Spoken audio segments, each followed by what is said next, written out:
Fala galera, aqui é a Débora do Central Jovem. Eu gostaria de compartilhar com vocês algo que o Senhor já vem falando há um tempo no meu coração, que é sobre a importância de se viver os processos.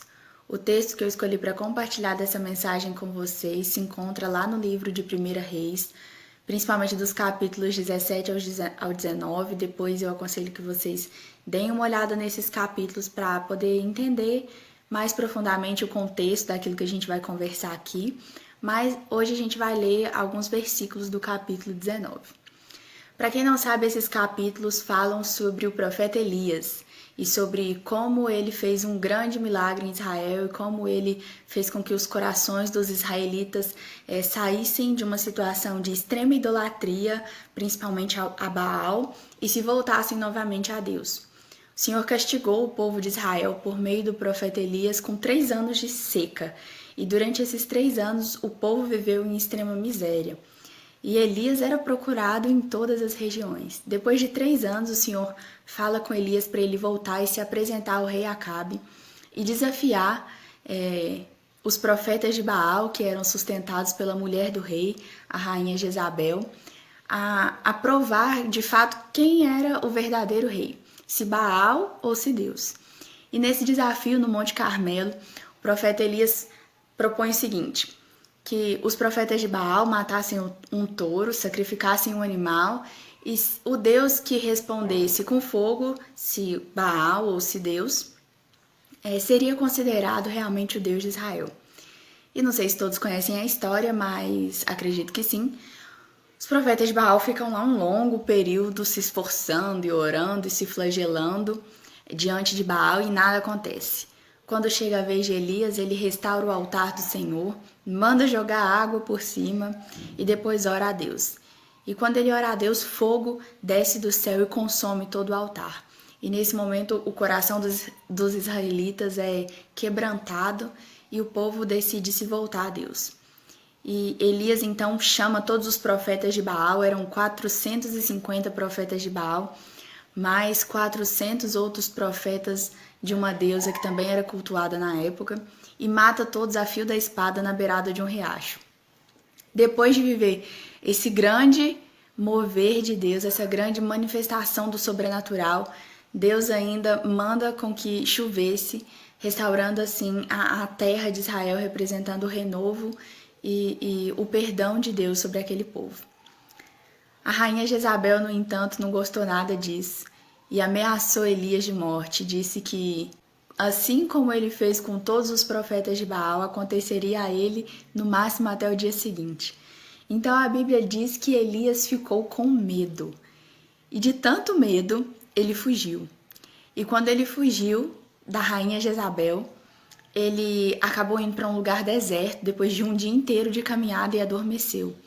E ali o anjo do Senhor conversa com ele e dá alimento para ele, dá pão e água, e ele se alimenta. E quando ele se alimenta, ele se põe a fugir de novo. Ele caminhou mais 40 dias pelo deserto até chegar no Monte Sinai. E é aí que está o ponto da nossa reflexão de hoje. Ao chegar no Monte Sinai, o Senhor falou algo muito interessante para Elias, que eu gostaria de compartilhar com vocês. Lá no versículo 9 do capítulo 19, o Senhor fala assim para Elias: Elias, o que você está fazendo aqui? E essa é uma pergunta muito boa, né? O que você está fazendo aqui, Elias? Porque Elias havia fugido com medo da rainha Jezabel. E ele não pensou em mais nada, ele só correu. E às vezes isso é bem característico nosso, né? A gente só corre. Quando a gente tá para enfrentar uma grande dificuldade, um problema, a nossa primeira reação, infelizmente, é fugir. E essa é uma reação muito comum. E depois que Elias fugiu, o Senhor falou assim para ele: Elias, vá e se apresente diante de mim naquela caverna desse monte que eu vou falar com você. Então Elias foi, se apresentou diante do Senhor e o Senhor se manifestou para ele por meio de uma brisa suave. E depois disso, Deus torna a fazer a mesma pergunta: Elias, o que você está fazendo aqui? E Elias tem a mesma resposta para essa pergunta. Ele diz: Ó Senhor, Deus Todo-Poderoso, Eu tenho vivido para ti, só para ti, mas o povo de Israel quebrou a aliança contigo e com os profetas. Eles mataram os seus profetas e quebraram os seus altares. Eu fui o único que sobrei e eles estão querendo me matar.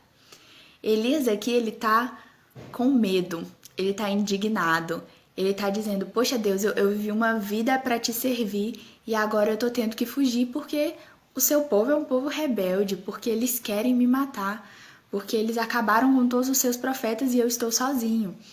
E diante de toda essa fragilidade, Deus olha para Elias e fala, Elias, volte para o caminho de Damasco. E quando eu olho o Senhor falando isso para Elias, não tem como não arder em meu coração aquilo que ele vem falando comigo sobre a importância de se viver os processos. Porque aqui no versículo 15, quando o Senhor diz, volte para o caminho de Damasco, ele está chegando, Elias, volte para o lugar de onde você saiu. Voltar para o caminho de Damasco significa geograficamente voltar para onde ele tinha saído. Foram 40 dias de caminhada e o Senhor estava falando, volte para de onde você saiu. Não era para você ter fugido, Elias. E isso toca bem forte no meu coração, porque ele está dizendo, Elias, eu estou com você, mas para isso você tem que viver esse momento, você tem que viver esse processo. E voltar pelo caminho de Damasco é exatamente viver o processo. Quando Elias recebe essa mensagem do Senhor, ele volta então para Damasco, e ali ele dá continuidade ao que o Senhor tinha falado com ele, unge um novo profeta em seu lugar, e assim esse novo profeta dá continuidade ao seu ministério. Mas eu gostaria de pensar com vocês um pouco sobre isso. O que significa voltar para o caminho de Damasco? Quando a gente enfrenta uma situação de medo, de temor, é normal que a gente fuja. Mas se existe algo que eu aprendi na minha caminhada cristã, é que Deus quer nos ver crescer e para isso Ele não nos poupa da dor e da dificuldade do processo. Eu quero que você pense comigo agora. Você quer crescer? Você tem o desejo de crescer? Você tem o desejo de se aprofundar, de conhecer mais, de viver grandes coisas em Deus? Então não fuja da dificuldade do processo. O que é que tem te impedido? O que é que tem te posto medo? O que é que tem, assim como Elias falou a Deus, mas a gente não leu aqui nessa reflexão, ele desejou a morte. Ele ficou tão angustiado que ele quis morrer. E eu te pergunto, o que tem te feito fugir? O que te faz querer morrer? O que te faz pensar que não tem outro jeito a não ser caminhar 40 dias pelo deserto e nunca mais voltar para onde você estava? Olha, encare isso de frente, porque se você quer viver sobrenatural em Deus, se você quer viver um nível mais profundo de intimidade com Ele, de manifestação da sua glória, você vai precisar passar pelo processo, você vai precisar voltar para Damasco, você vai precisar atravessar o deserto. E é isso que eu queria pensar com você hoje. Não fuja daquilo que te dá medo. Não fuja das coisas que te fazem querer desistir. Não fuja do processo, não fuja da dor.